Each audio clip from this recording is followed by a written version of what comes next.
Dengan hak cuti 6 bulan akan mempersempit potensi anak mengalami stunting, kering, jadi kurus itu loh. Karena tercukupi ASI dan semua kebutuhan gizinya. Bukankah ini juga akan makin membantu masa depan anak akan lebih baik?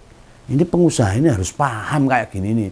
Jangan asal nolak aja ini. Nah, termasuk soal tumbuh kembangnya anak loh. Dengan perkembangan anak yang baik, apakah program makan bergizi makin dibutuhkan?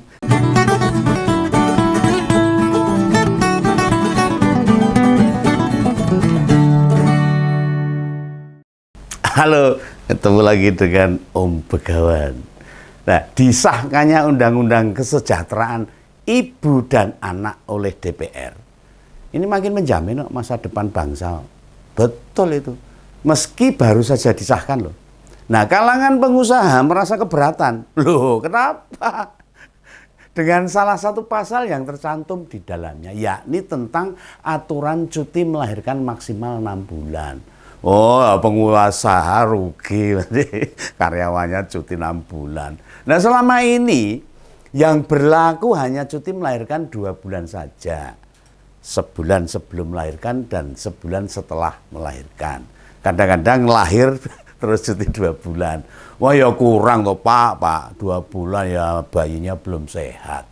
Nah, kalangan pengusaha itu memprediksi dengan aturan ini kemungkinan akan makin mempersempit peluang kerja bagi perempuan di Indonesia.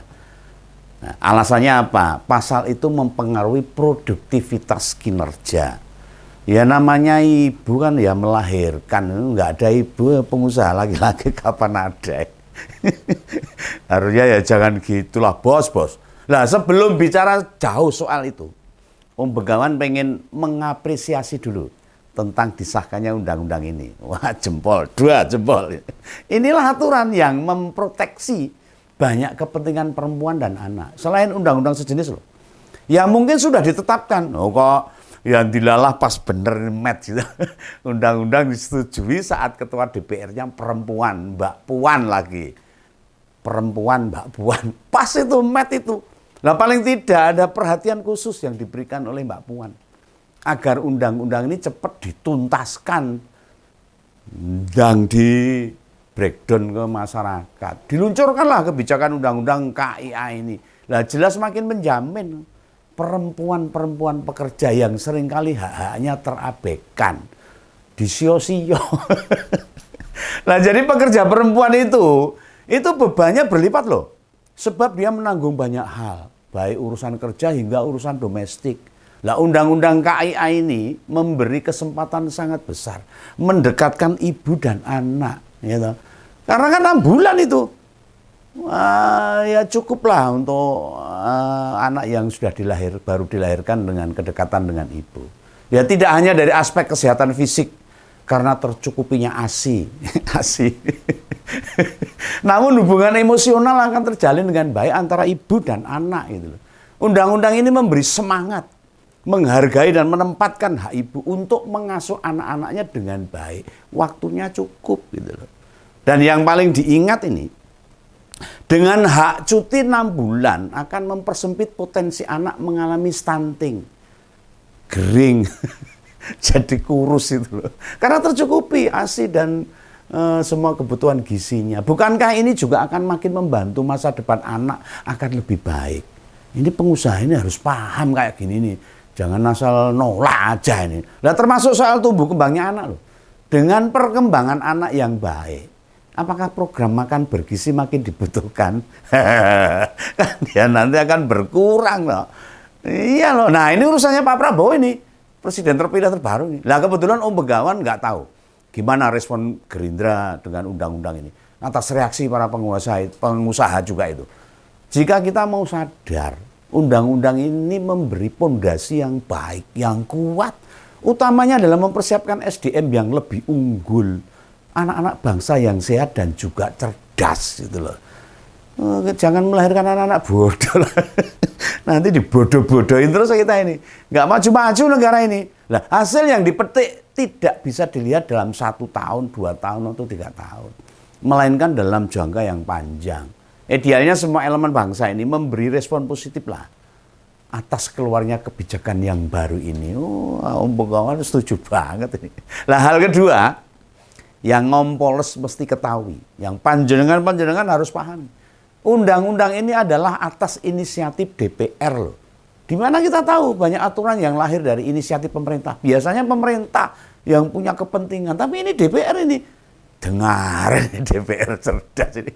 Lah patut kita beri apresiasi dengan apa yang ditorehkan. Nah, tentang suara yang disampaikan pengusaha. Wah, ya piye ya. Nah, bagaimana lagi nih? Nah, Presiden sendiri merespon dengan harapan pengusaha tidak mempersempit peluang lah atau kesempatan kerja pada perempuan. Ada hak-haknya lah. Kok coba gitu sih Pak? Kurang keras tuh pernyataannya Pak Presiden tuh. Setiap pekerjaan selalu membutuhkan jasa para karyawan atau pegawai, baik laki-laki atau perempuan. Makin gitu no. Para pengusaha mesti tidak boleh egois. Mikir awake dhewe kepentingannya sendiri. Nah ini kabarnya ini. Mereka akan cenderung merekrut pekerja laki-laki dibandingkan pekerja perempuan. Wah, ini hati-hati nih. Hati-hati nih. Nah, justru aturan ini dalam waktu panjang membantu mereka atas tersedianya tenaga kerja yang kondisinya lebih baik. Nah, para pengusaha tidak bisa mau menangnya sendiri. Mengabaikan kondisi pekerjaannya, terutama pekerja perempuan. Jangan egois, Pak.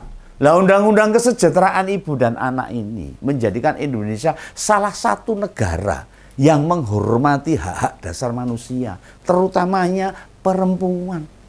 Kesehatan mental pekerja tidak bisa dinilai hanya saat para pekerja berada pada waktu kerja toktil itu.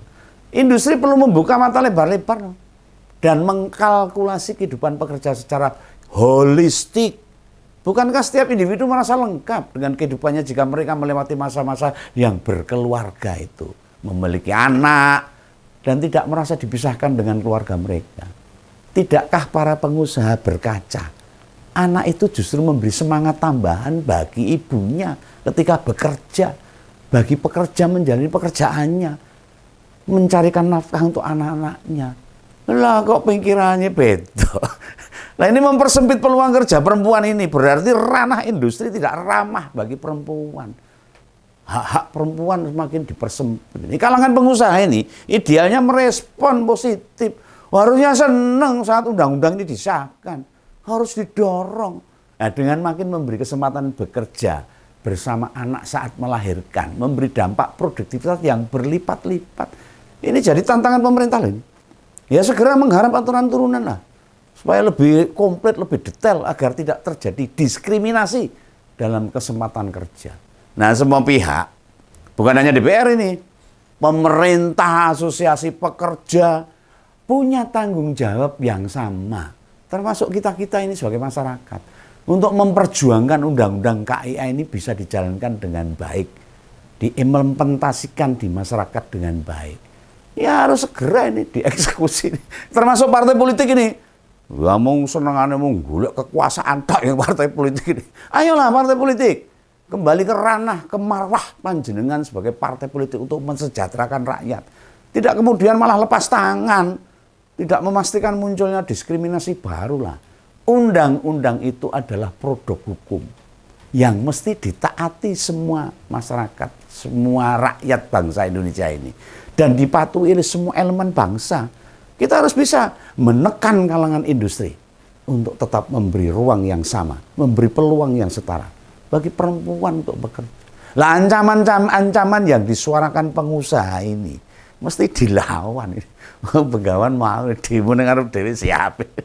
Lah di dunia internasional banyak perusahaan memberi waktu cuti lebih panjang bagi perempuan yang melahirkan. Perempuan yang melahirkan sebab mereka paham, ngerti anak-anak adalah investasi penting bagi masa depan. Pemerintah mesti memberi ruang. Lah adanya dialog dan memastikan undang-undang ini dijalankan dengan patuh bagi semua pihak, baik kalangan pengusaha, industri dan masyarakat. Tidakkah kalangan pengusaha juga tahu toh? Di sektor pemerintah itu juga menjalankan hal yang begini loh.